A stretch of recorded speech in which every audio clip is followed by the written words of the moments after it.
네, 1월의 한겨울밤입니다. 청취자 여러분, 혹시 눈 덮인 설산을 바라보며 아름답다고만 생각하시나요? 하지만 오늘 모신 게스트분의 이야기를 듣고 나면 하얀 눈이 그 무엇보다 공포스럽게 느껴지실지도 모르겠습니다. 20년 경력의 베테랑 자동차 영업사원 김민철님 모셨습니다. 안녕하세요. 네, 안녕하세요. 김민철입니다. 오늘 제가 들려드릴 이야기는 제 인생에서 가장 춥고 길었던 밤에 대한 기억입니다. 벌써 20년이 지난 일이지만 지금도 눈이 내리는 날이면 등줄기에 식은땀이 흐르곤 합니다. 20년 전이라면 민철님께서 영업을 막 시작하셨을 때인가요? 베테랑에게도 그런 트라우마가 있다니 대체 어떤 일이 있었던 겁니까? 네, 정확히 2001년 겨울이었습니다. 제가 막 영업소에 입사해서 의욕만 앞서던 신입 시절이었죠. 그날은 유난히 날씨가 흐리고 매서운 바람이 불던 날이었습니다. 점심시간이 조금 지난 오후였는데 매장 문이 열리더니 한 남자가 들어왔습니다. 손님이 오셨군요. 그런데 표정을 보니 평범한 손님은 아니었나 봅니다. 네, 보통 자동차 매장에 오시는 분들은 옷차림이나 행색이 깔끔한 편입니다. 그런데 그 남자는 마치 며칠 동안 산속을 헤매다 내려온 사람 같았습니다. 낡아빠진 등산 점퍼에 흙투성이가 된 작업바지, 그리고 헝클어진 머리카락 사이로 보이는 눈빛이 뭐랄까요, 짐승처럼 번들거렸습니다. 다른 선배들은 그 남자의 행색을 보고는 구매력이 없다고 판단했는지 아무도 응대를 안 하더군요. 하지만 저는 신입이라 실적이 급했기에 웃으며 다가갔습니다. 어서 오십시오, 고객님. 어떤 차를 보러 오셨나요? 하고 말을 걸었죠. 신입사원의 패기였군요. 그 남자의 반응은 어땠습니까? 그 남자는 제 인사는 듣는 둥 마는 둥 하더니 대뜸 거친 목소리로 이렇게 물었습니다. 1톤 트럭 당장 가져갈 수 있는 거 있어? 목소리가 아주 걸걸하고 탁했습니다. 저는 당황했지만 마침 재고가 있는 파란색 트럭을 안내해드렸습니다. 남자는 차를 대충 훑어보더니 가격도 깎지 않고 바로 사겠다고 하더군요. 그러더니 메고 있던 허름한 배낭을 테이블 위에 쿵 하고 올려놓았습니다. 배낭을요? 설마 그 안에... 네, 맞습니다. 지퍼를 여는데 확 하고 곰팡이 냄새 같은 게 풍기더군요. 그 안에는 10,000원짜리 지폐 뭉치가 가득 들어 있었습니다. 은행 띠지로 묶인 새돈이 아니었어요. 눅눅하고 흙냄새가 배어있는, 마치 땅속에 오래 묻어두었던 것 같은 굳건 지폐들이었습니다. 그걸 테이블에 와르르 쏟아내는데 묘한 위압감이 들었습니다. 땅속에 묻어둔 돈이라 시작부터 예사롭지가 않네요. 보통은 할부를 하거나 카드로 하는데 전액 현금 박치기라뇨. 그렇죠. 저도 속으로는 좀 찜찜했지만 800만 원이 넘는 돈을 그 자리에서 현찰로 주니까 솔직히 욕심이 났습니다. 돈을 세고 계약서를 작성하려고 펜을 들었습니다. 그런데 그 남자가 제 손을 턱 잡더군요. 손이 얼음장처럼 차가웠습니다. 그리고는 낮게 깔린 목소리로 말했습니다. 등록은 하지 마. 번호판 필요 없어. 그냥 차만 가져와. 번호판을 달지 말라니요. 아니, 임시 번호판도 없이 차를 운행하는 건 불법 아닙니까? 대체 차를 어디에 쓰려고 그런 무리한 요구를 한 거죠? 저도 똑같이 물었습니다. 고객님, 번호판 없이 도로를 주행하면 큰일 납니다. 그랬더니 남자가 기분 나쁜 웃음을 흘리면서 말하더군요. 도로를 달릴 게 아니야. 산에 박아두고 농사 지을 때만 쓸 거니까 상관없어. 내가 사는 곳은 경찰도 안 들어오는 깊은 산골이야. 그러니 쓸데없는 소리 말고 차나 가져와. 아, 사유지 내에서만 쓴다면 등록을 안 해도 된다는 맹점을 이용한 거군요. 그래도 영업사원 입장에서는 난처하셨겠습니다. 네, 원칙적으로는 안 되는 일이지만 그 남자가 배낭에서 돈 뭉치 하나를 더 꺼내더니 제 주머니에 찔러 넣었습니다. 이건 수고비야. 닥송기사 부르지 말고 자네가 직접 운전해서 가져다 줘. 내가 길을 알려줄 테니까. 그 돈이 무려 50만 원이었습니다. 당시 제 월급의 반에 가까운 큰 돈이었죠. 저는 그 돈에 눈이 멀어버렸던 겁니다. 결국 그 제안을 수락하셨군요. 젊은 날의 객기였을까요? 아니면 돈의 유혹이었을까요? 둘 다였겠죠. 그리고 묘한 호기심도 있었습니다. 이 남자가 사는 곳이 대체 어디길래? 그래서 알겠다고 하고 차를 준비했습니다. 남자는 꼬깃꼬깃한 종이에 약도를 하나 그려주더군요. 강원도의 어느 깊은 산골짜기였습니다. 내비게이션에도 나오지 않는 길이었죠. 남자는 먼저 시외버스를 타고 갈 테니 차를 몰고 저녁까지 오라고 했습니다. 그리고 마지막으로 한마디를 덧붙였습니다. 올 때 아무도 데려오지 마. 혼자 와야 해. 맛있는 고기에 술 한 잔 줄 테니까. 맛있는 고기에 술 한 잔. 그 말이 왜 이렇게 서늘하게 들릴까요? 그래서 민철님께선 그 번호판 없는 트럭을 몰고 혼자 출발하신 거군요. 네. 오후 4시쯤 출발했습니다. 처음엔 콧노래가 나왔습니다. 차 한 대 팔아서 실적 올리고 용돈으로 50만 원이나 생겼으니까요. 하지만 고속도로를 지나 국도로 그리고 다시 비포장 산길로 접어들수록 분위기가 달라지기 시작했습니다. 하늘은 점점 어두워지고 라디오 주파수도 잡히지 않았습니다. 그리고 창작 밖으로 하얀 가루가 하나 둘 흩어날리기 시작했습니다. 눈이 오기 시작했군요. 강원도 산길의 눈이라면 정말 위험하지 않습니까? 맞습니다. 처음엔 진눈깨비인가 싶었는데 산 중턱에 다다르자 앞이 보이지 않을 정도로 폭설이 쏟아졌습니다. 트럭은 후륜구동이라 눈길의 쥐약입니다. 바퀴가 헛돌기 시작하고 차가 미끄러지는데 식은땀이 비오듯 쏟아졌습니다. 돌아갈까 싶었지만 약도에 표시된 목적지가 얼마 남지 않았던 것 같아서 억지로 엑셀을 밟았습니다. 그렇게 한 치 앞도 안 보이는 어둠 속을 헤치고 마침내 약도 끝에 표시된 그곳에 도착했습니다. 드디어 도착했군요. 그곳엔 무엇이 있었습니까? 거대한 산봉우리 아래 외딴 오두막집이 하나 덩그러니 있더군요. 주변엔 민가도 가로등도 하나 없었습니다. 오직 그 집 굴뚝에서 피어오르는 연기만이 희미하게 보였습니다. 차에서 내렸는데 주변이 너무나 조용했습니다. 바람 소리조차 들리지 않는 절대적인 정막. 그런데 그 정막을 깨고 오두막 문이 삐그덕 하고 열렸습니다. 그리고 어둠 속에서 남자가 걸어 나왔습니다. 손에 커다란 무언가를 든 채로요. 잠깐, 손에 뭘 들고 있었다고요? 네, 처음엔 잘 안 보였는데 남자가 가까이 다가오자 달빛에 비춘 그 물건의 정체가 보였습니다. 그건 피가 뚝뚝 떨어지는 시뻘건 고깃덩어리였습니다. 남자는 저를 보며 입꼬리를 기괴하게 찢어올리더니 말했습니다. 생각보다 일찍 왔네. 잘 왔어. 이제 막 잡으려던 참이었어. 피가 뚝뚝 떨어지는 고깃덩어리라니. 민철님, 혹시 그게 제가 생각하는 그것은 아니겠죠? 다행히도 사람의 흔적은 아니었습니다. 남자가 들고 있던 건 흑염소의 다리였거든요. 남자는 씩 웃으며 말했습니다. 방금 잡은 놈이야. 싱싱하지? 라고요.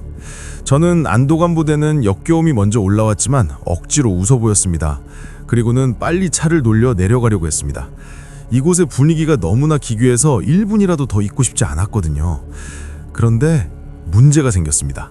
아까 눈이 많이 왔다고 하셨는데 설마... 네, 제가 타고 온 트럭 바퀴가 이미 눈구덩이에 처박혀버린 겁니다. 거기다 눈보라가 폭풍처럼 몰아치기 시작해서 앞이 아예 보이지 않았습니다. 남자가 제 어깨를 두드리며 말하더군요. 이 날씨엔 못 내려가. 죽고 싶으면 가고 살고 싶으면 들어와. 선택의 여지가 없었습니다. 결국 저는 덜덜 떨리는 몸을 이끌고 그 남자의 오두막 안으로 들어갔습니다. 살기 위해 들어갔지만 호랑이 굴로 제 발로 들어간 셈이네요. 집안 풍경은 어땠습니까? 문을 열고 들어서자마자 훅 하고 뜨거운 열기와 함께 비릿한 냄새가 코를 찔렀습니다. 집안은 생각보다 좁지 않았는데 구조가 특이했습니다. 거실 한가운데에 커다란 아궁이가 있었고 벽면에는 정체를 알 수 없는 녹슨 농기구와 밧줄들이 주렁주렁 걸려 있었습니다. 마치 고문실을 연상케 하는 풍경이었죠. 남자는 저를 아랫목에 앉히더니 아까 들고 있던 염소고기를 손질하기 시작했습니다. 바로 눈앞에서요? 보통 손님이 오면 주방에서 하지 않나요? 그게 저도 이해가 안 가는 부분이었습니다. 주방이 따로 있는데도 굳이 거실 바닥에 비닐을 깔고 그 위에서 칼질을 하더라고요. 그런데 그 모습이 정말 소름 끼쳤습니다. 보통 고기를 손질할 때는 무표정하거나 집중하는 표정이잖아요. 그런데 그 남자는 웃고 있었습니다.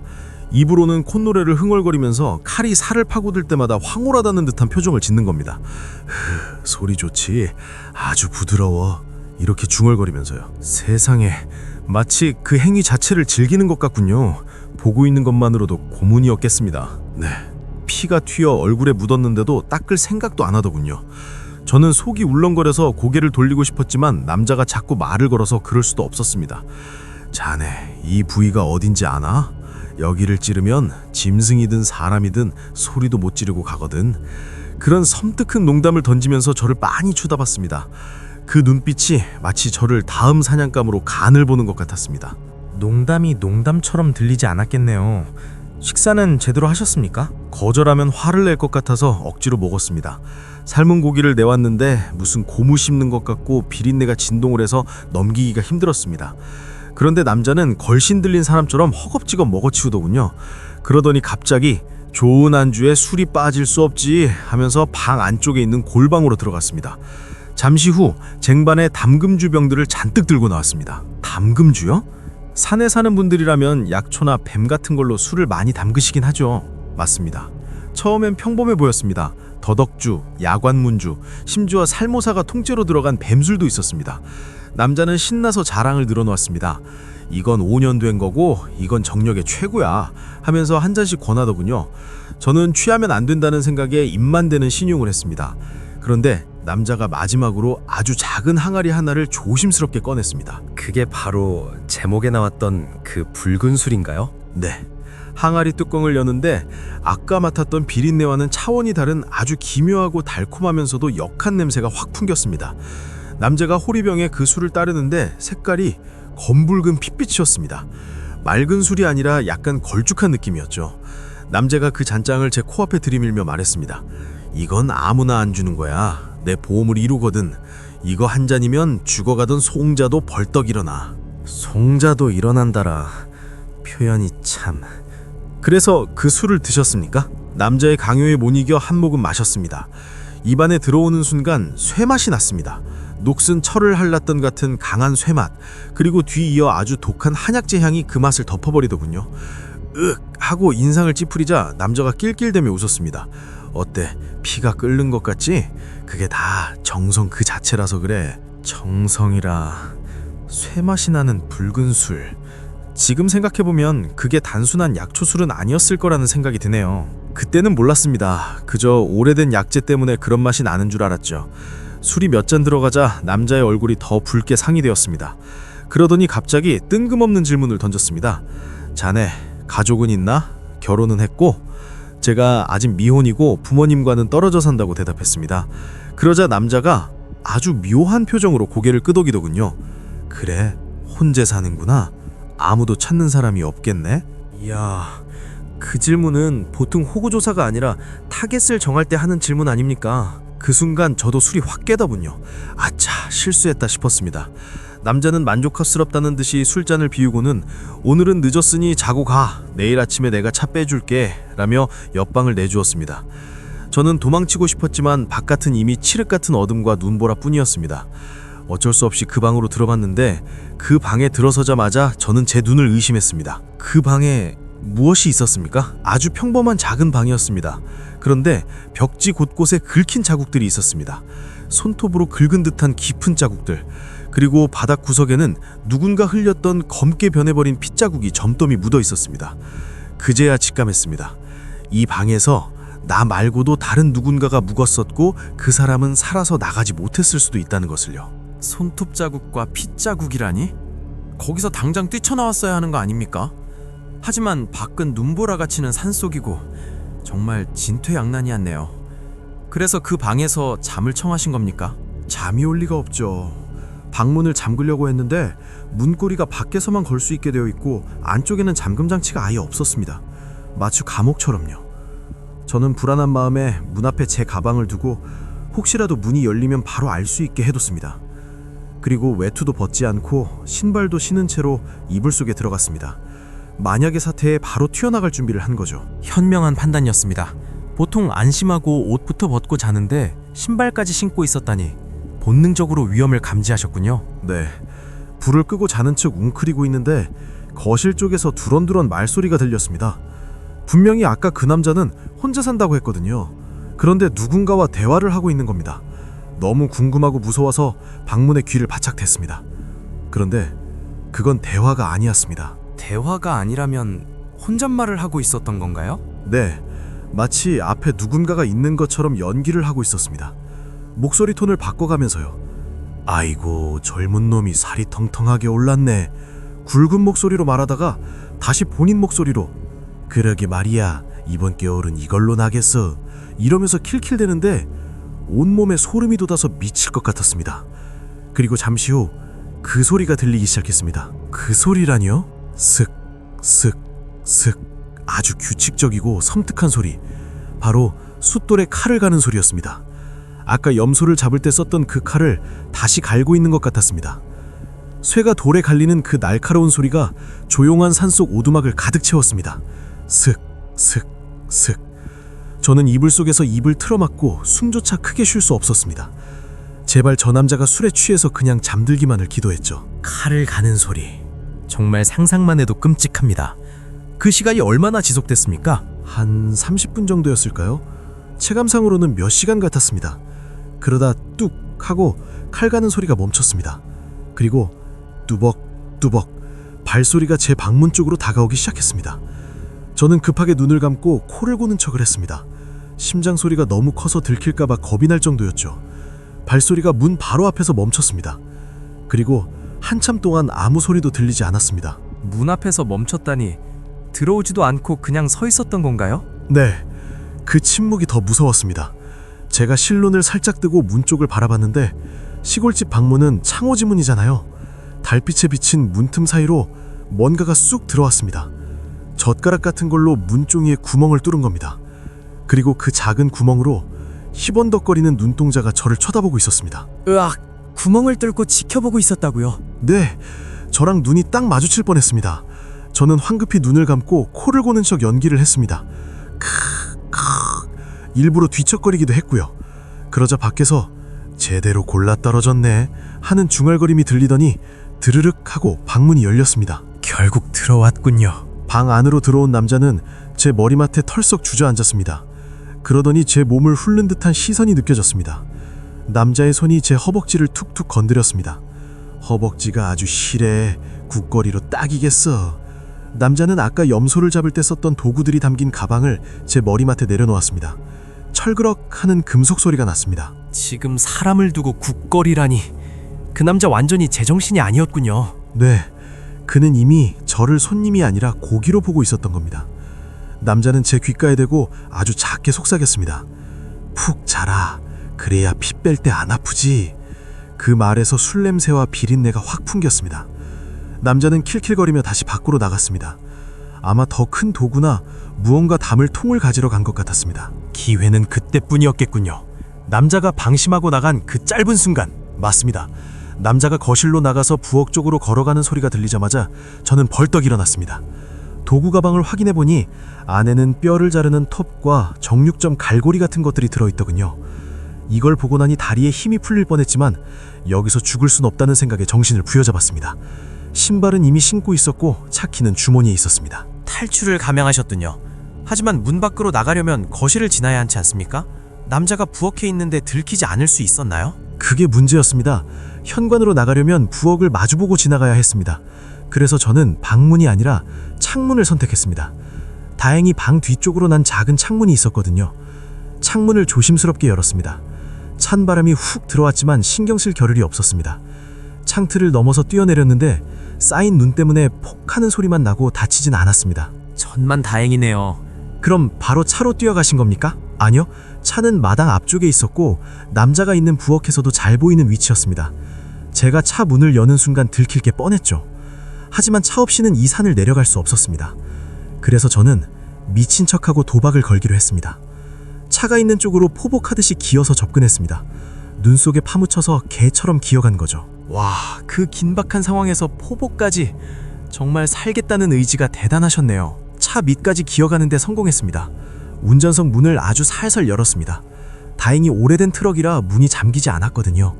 운전석에 올라가서 문을 닫으려는 찰나 부엌 쪽에서 쨍그란 하고 무언가 깨지는 소리가 들렸습니다. 그리고 남자의 고함이 들렸습니다. 이 새끼 어디 갔어? 제가 없어진 걸 알챈 겁니다.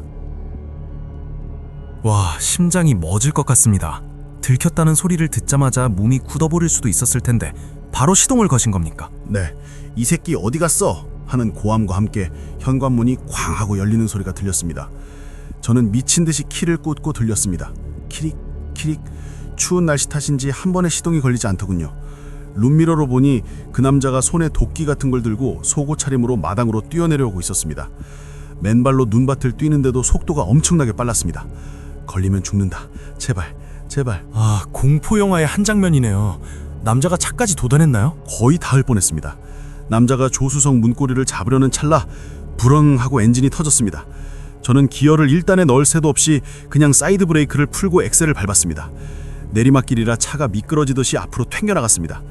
쿵 하는 소리와 함께 남자가 차 뒷부분을 발로 찼는지 차체가 휘청거렸지만 다행히 소나귀에서 벗어날 수 있었습니다. 천만 다행이네요. 하지만 눈길에 체인도 없이 내려가는 건 자살행위 아닙니까? 그때는 죽음보다 그 남자가 더 무서웠으니까요. 라이트도 켜지 않았습니다. 불빛을 보고 쫓아올까봐 미등만 켜고 그 캄캄한 산길을 내려갔습니다. 길이 얼어붙어서 브레이크를 밟으면 차가 팽그르르 돌 것 같아서 엔진 브레이크만 걸고 핸들을 꽉 쥐었습니다. 옆은 바로 낭떠러지였는데 굴러떨어져 죽으나 잡혀 죽으나 매한가지라는 생각뿐이었습니다. 그 어둠 속을 라이트도 없이 정말 필사적인 탈출이었군요. 그렇게 무사히 산을 내려오신 건가요? 아니요. 산 중턱쯤 내려왔을 때였습니다. 이제 좀 따돌렸나 싶어서 한숨을 돌리려는데 룸미러에 갑자기 눈부신 빛이 번쩍하고 비쳤습니다. 뒤에서 쌍라이트를 켠 차가 미친 속도로 달려오고 있었습니다. 설마 그 남자인가요? 네, 분명히 그 집 마당에 트럭이 한 대 더 있었거든요. 낡은 갤로퍼 같은 지프차였는데 그 차를 타고 쫓아온 겁니다. 그 남자는 이 산길을 손바닥 보듯 훤히 꿰고 있는 사람이었습니다. 제가 엉금엉금 기어가듯 내려가는 코너를 그 남자는 드리프트 하듯이 미끄러지며 따라붙더군요. 순식간에 제 차 뒷공무니까지 붙었습니다. 쾅 하고 뒷범퍼를 들이받는데 핸들을 놓칠 뻔했습니다. 와, 차로 들이받으면서 위협을 한 거군요. 완전히 살인의 의도가 있었네요. 네, 이건 단순한 추격이 아니라 사냥이었습니다. 뒷차의 헤드라이트 불빛 때문에 눈이 부셔서 앞이 하나도 안 보였습니다. 남자는 계속 뒤에서 빵! 빵! 하고 경적을 우제댔습니다. 마치 거기 서! 넌 내 거야! 라고 소리 지르는 것 같았습니다. 직선 도로가 나오자 남자의 차가 제 차 옆으로 나란히 붙기 시작했습니다. 옆으로 붙었다고요? 그 좁은 산길에서요? 네, 창문을 내리고 저를 보는데 그 얼굴이 아직도 잊히지 않습니다. 운전석에 앉은 남자가 한 손으로는 운전대를 잡고 다른 한 손으로는 창밖으로 아까 그 도끼를 흔들고 있었습니다. 그리고 입이 귀에 걸릴 듯이 웃고 있었습니다. 광기 그 자체였죠. 야, 고기야, 어디가? 하고 소리치는데 사람 목소리가 아니라 짐승의 울부짖음 같았습니다. 야, 고기야, 어디가? 소름이 쫙 돋습니다. 거기서 잡히면 끝장인데 어떻게 따돌리셨습니까? 그 남자가 제 차를 낭떠러지 쪽으로 밀어붙이려고 핸들을 꺾더군요. 끼기익 하고 철판 긁히는 소리가 나고 제 차 바퀴가 벼랑 끝에 걸쳐져서 헛돌기 시작했습니다. 아, 이제 죽었구나 싶던 찰나에 눈앞에 갈림길이 보였습니다. 원래 길은 왼쪽인데 오른쪽으로 아주 좁은 샛길이 하나 있었습니다. 저는 눈 딱 감고 핸들을 오른쪽으로 확 꺾었습니다. 도박을 거셨군요. 그 샛길은 어디로 통하는 길이었나요? 사실 길인지도 몰랐습니다. 그냥 나무 사이로 난 틈이었는데 차가 덤불을 뚫고 쿵쿵거리며 숲속으로 들어갔습니다. 나무가 유리를 때리고 사이드미러가 부러져 나갔지만 멈출 수 없었습니다. 뒤를 보니 남자의 지프차는 차마 그 좁은 숲길로는 못 들어오고 급정거를 하더군요. 하지만 차에서 내려서 뛰어오는 게 보였습니다. 차를 버리고 쫓아오다니 집요함이 정말 대단하네요. 네, 저는 차가 더 이상 움직이지 않을 때까지 숲 깊숙이 들어갔습니다. 바퀴가 진흙탕에 빠져서 멈췄을 때 저는 바로 차 문을 잠그고 바닥에 엎드렸습니다. 숨소리도 내지 않고 밖에서는 남자가 숲을 헤치며 다가오는 소리가 들렸습니다. 어디 숨었어? 나오면 곱게 죽여줄게. 그 목소리가 점점 가까워지고 있었습니다. 저벅저벅 눈 밟는 소리가 제 차 바로 옆에서 멈췄습니다. 차 안에 숨어있는 걸 들키면 유리창을 깨고 들어오겠죠? 정말 절체절명의 순간이었네요. 남자가 손전등으로 차 안을 비추기 시작했습니다. 불빛이 제 머리 위를 쓱 지나가는데 심장이 입 밖으로 튀어나올 것 같았습니다. 남자는 차 문장리를 덜컥 흔들어보뇨. 그리고는 창문에 얼굴을 바짝 대고 안을 들여다보더군요. 저는 시트 밑에 처박혀서 제발 보지 마라 주문을 외웠습니다. 그때였습니다. 멀리서 우웅 하는 사이렌 소리가 들려왔습니다. 사이렌 소리요? 경찰인가요? 아마 제가 산을 내려오면서 너무 무서워서 상향등을 껐다 켰다 하면서 SOS 신호를 보냈었거든요. 산 아래 국도를 지나던 순찰차가 그걸 보고 이상하게 여겨서 올라온 것 같습니다. 사이렌 소리가 가까워지자 차 밖에 있던 남자가 쳇, 재수없이게 하고 욕을 뱉으더니 다시 발소리를 죽여 숲속으로 사라졌습니다. 저는 그제야 살았다는 생각에 긴장이 풀려 오줌을 지리고 말았습니다. 정말 하늘이 도왔습니다. 그 사이렌 소리가 아니었다면 상상만 해도 끔찍하네요. 그래서 경찰분들이 바로 민철님을 발견한 건가요?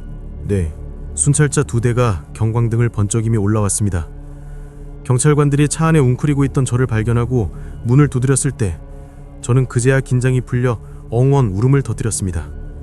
제 몰골이 말이 아니었거든요. 흙투성이에 바지는 젖어 있고 공포에 질려 덜덜 떨고 있었으니까요. 경찰들이 자초지종을 듣더니 무전을 치고 바로 그 오두막으로 병력을 지원 요청해서 출동했습니다. 그 놈을 잡았습니까? 아쉽게도 놓쳤습니다. 경찰이 도착했을 때 오두막은 이미 비어 있었습니다. 놈은 눈보라 속으로 쥐새끼처럼 사라진 뒤였죠. 하지만 집안을 수색하던 경찰들이 경악을 금치 못했습니다. 그곳은 단순한 산장이 아니라 범죄의 소굴이나 다름없었으니까요. 범죄의 소굴이라니 대체 무엇이 발견된 겁니까? 우선 벽에 걸려있던 그 수많은 농기구들, 자세히 보니 단순한 농기구가 아니었습니다. 날카롭게 개조된 흉기들이었죠. 그리고 집 뒤편 퇴비더미를 파보니 제가 봤던 염소뼈 말고도 정체를 알 수 없는 뼈들이 더 나왔습니다. 경찰은 그게 실종된 등산객들의 것으로 추정된다고 했습니다. 놈은 그 산속에 숨어 살면서 길 잃은 사람들을 사냥해 왔던 겁니다. 세상에, 연쇄살인마였군요. 신원은 밝혀졌나요? 네, 집안에서 발견된 지문과 소지품을 조회해보니 5년 전 세상을 떠들썩하게 했던 강원도 일가족 살인사건의 용의자였습니다. 수배전 단지에 있던 얼굴과는 많이 달랐지만 지문은 일치했습니다. 경찰의 추적을 피해 깊은 산속으로 숨어들어 그곳을 자신만의 요새로 만들고 있었던 거죠. 제가 가져간 번호판 없는 트럭은 아마 산을 내려가 또 다른 범죄를 저지르거나 도주용으로 쓰려던 것이었을 겁니다. 정말 소름이 돋습니다. 하마터면 민철님도 그 희생자 명단에 이름을 올릴 뻔했네요. 그런데 아까 말씀하신 그 붉은 술 이야기는 어떻게 된 건가요? 그게 마음에 계속 걸립니다. 네, 그게 이 이야기의 가장 끔찍한 결말입니다. 현장 겸식을 하던 경찰이 그 골방에서 담금주 병들을 다수 발견해서 압수했습니다. 그리고 제가 마셨던 그 붉은 술이 담긴 작은 항아리도 국과수로 보내졌죠. 며칠 뒤 조사를 받으러 경찰서에 갔는데 담당 형사님이 아주 난처한 표정으로 저를 보시더군요. 그리고 조심스럽게 물었습니다. 민철 씨, 그 술 드셨습니까? 드셨다고 했잖아요. 형사님이 왜 그런 질문을? 성분에 문제가 있었나요? 독극물이라도? 차라리 독극물이었으면 나았을 겁니다. 형사님이 국과수 분석 결과를 보여주는데 그 붉은 술의 주성분은 고농도의 알코올과 한약재, 그리고 인체 조직이라고 적혀 있었습니다. 그 항아리 바닥에 가라앉아 있던 건 약초 뿌리가 아니라 사람의 혀였습니다. 혀라고요? 사람의 혀? 네, 뿌리까지 뽑힌 사람의 혀가 10개 넘게 들어있었다고 합니다. 놈은 자신이 죽인 사람들의 혀를 수집해서 술을 담가 먹었던 겁니다. 혀가 사람의 정기가 모이는 곳이라며 그걸 먹으면 불로장생한다고 믿는 사이비 같은 미신에 빠져 있었다고 하더군요. 제가 느꼈던 그 비릿한 쇠맛, 그건 낡은 수도관 녹물이 아니라 바로 사람의 피맛이었습니다. 죄송합니다. 속이 울렁거려서. 민철님은 그걸 모르고 드신 거잖아요. 그 사실을 알았을 때 충격이 어마어마하셨겠습니다. 그 자리에서 기절할 뻔했습니다. 화장실로 달려가서 위액이 나올 때까지 토를 했습니다. 아무리 씻어내도 입안에서 그 비릿한 맛이 사라지지 않는 것 같았습니다. 그 후로 저는 1년 동안 고기는 입에도 못 댔고 붉은색 늠료수만 봐도 구역질을 했습니다. 다니던 영업소도 그만두고 한동안 정신과 치료를 받아야 했죠. 그럴 수밖에 없었겠네요. 평생 씻을 수 없는 트라우마가 됐을 것 같습니다. 그 범인은 어떻게 됐습니까? 잡혔나요? 아니요, 그게 더 무서운 점입니다. 경찰이 산을 샅샅이 뒤졌지만 놈은 흔적도 없이 사라졌습니다. 산을 너무 잘 아는 놈이라 짐승처럼 숨어버린 거죠. 벌써 20년이 지났으니 공소시효도 끝났을 거고 어딘가에서 늙어 죽었을지도 모르겠지만, 하지만 눈이 오는 날이면 가끔 그런 생각이 듭니다. 혹시 놈이 얼굴을 바꾸고 신분을 세탁해서 우리 주변 평범한 이웃으로 살아가고 있는 건 아닐까 하고요. 우리 주변 어딘가에 아직도 혀를 담근 술을 마시는 노인이 살고 있을지도 모른다는 거군요. 오늘 밤은 정말 잠들기 힘들 것 같습니다. 마지막으로 청취자분들께 하고 싶은 말씀이 있다면요? 세상에 공짜는 없고 이유 없는 호의도 없습니다. 만약 누군가가 상식에 벗어난 큰 돈을 주면서 은밀한 부탁을 한다면 절대 응하지 마십시오. 그 돈은 당신의 목숨값일지도 모릅니다. 그리고 혹시 겨울 산행을 가시다가 외딴 오두막에서 친절하게 구는 사람을 만나면 주는 음식은 절대 받아먹지 마시고 뒤도 돌아보지 말고 도망치십시오. 그 항아리 속에 무엇이 들어있을지 아무도 모르니까요. 네, 뼈저린 조언 가슴 깊이 새기겠습니다. 오늘 정말 힘든 이야기 꺼내주신 민철님께 진심으로 감사드립니다. 청취자 여러분, 오늘 밤 문단속 철저히 하시고 혹시라도 낯선 곳에서의 초대는 정중히 거절하시길 바랍니다. 지금까지 심야 괴담이었습니다.